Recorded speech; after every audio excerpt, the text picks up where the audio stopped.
আমরা জানেন দেশের জন্য 19শে জুলাই যে 16 জুলাই থেকে এই দেশে স্বৈরাচার বিরুদ্ধে আন্দোলন শুরু হয়েছে।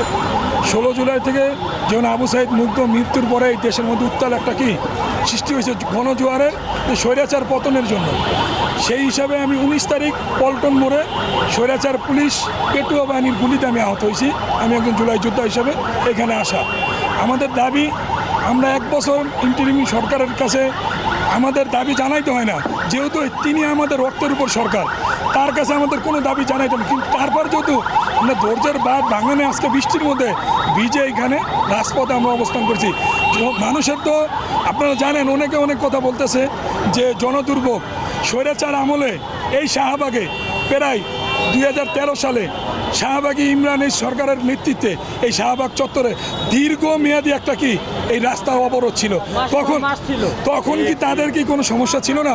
আজকে আমরা দেশের জন্য রক্ত দিছি, আমরা জুলাই যোদ্ধা হিসাবে এই ময়দানে আসা, আমাদের ময়দানে আসা দরকার না? যেহেতু ইন্টারিম সরকার আমাদের আনাইতে বাধ্য হয়েছে, আমাদের দাবি 2টা। 1 নম্বর ঘোষণাপত্র, 2 নম্বর হলো আমাদের জুলাই সনদ। শুধু দিলেই হবে না, সংবিধানের মধ্যে আমাদের অন্তর্ভুক্ত করতে হবে। যদি সংবিধানে অন্তর্ভুক্ত না হয় আমরা রাজপথ ছাড়বো না। যেই পর্যন্ত আমাদের লিখিত আকারে আমাদের জুলাই ঘোষণাপত্র, জুলাই সনদ না দিবে আমরা রাজপথ ছাড়বো না। যেই পর্যন্ত, যেহেতু রক্ত দিছি, রক্ত আরও দিব, জীবন দিব দরকার লাগে, আমাদের তো জীবন দেওয়াই।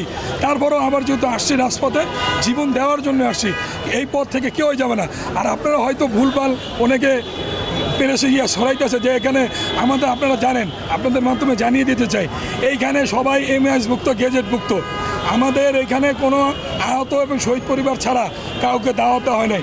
যদি দাওয়াত দিতাম এই শাহবাগ তো লক্ষ লক্ষ লোক ভরে যেত। কারণ আমার মা আছে, বন্ধু আছে, আমার ভাই আছে। আমার যেমন বিপদ, আমার বিপদ না, আমার বিপদের জন্য আসি নাই, আমার পরিবারের বিপদের জন্য এই রাজপথে আমাদের আসা। যেহেতু আমরা পরিবার যদি খবর দেই, ইন্টারিম সরকারকে জানিয়ে দিতে চাই, পরিবার যদি খবর দেয় এই রাজপথ হুকুমবিত হয়ে যাবে, আপনি পালাবার জায়গা পাবেন না। তাই আপনাকে হুঁশিয়ার করে দিতে চাই, যেহেতু আপনি আমাদের রক্তের উপর সরকার, যত দ্রুত পারেন আজকের মধ্যে আমাদের জুলাই ঘোষণাপত্র এবং সনদ দিবেন, আমরা রাস্তা ছেড়ে যাবো, আর কখনো এই রাস্তায় আসবো না। যেহেতু আমরা দেশের সম্পদ, আমরা দেশের জন্য কাজ করতে চাই।